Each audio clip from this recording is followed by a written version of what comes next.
विदेशी पुंजी निवेश आकर्षण रे केंद्र सरकार संपूर्ण विफल। सद्य प्रकाशित reserve bank of India report अनुसार यही वर्ष नेट एफडीआई रे 96.5% रिडक्शन होती, जोड़ा रेकर्ड लो।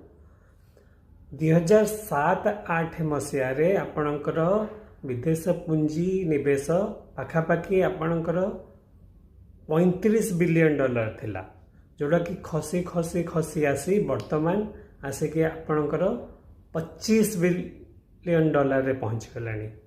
पाखापाखि आपणकर $10 बिलियन लॉस होची। आपणकर जोठी मोदी सरकार डिंडीमा पिटुचंती कि मेक इन इंडिया करदेलु, पुंजी निवेश बढ़ीगला, ऑल टाइम हाई इन्वेस्टमेंट आसीगला, आमर विश्व दरबार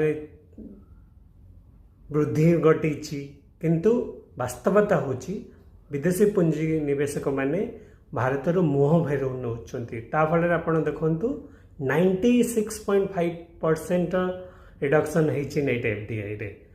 आपणकर एफडीआई क्रमागत भाव में कमी कमी चलती। ता फल आप देखु फॉरेन एक्सचेंज कमी कमी जाऊँगी। आपणकर current account deficit all time high रही।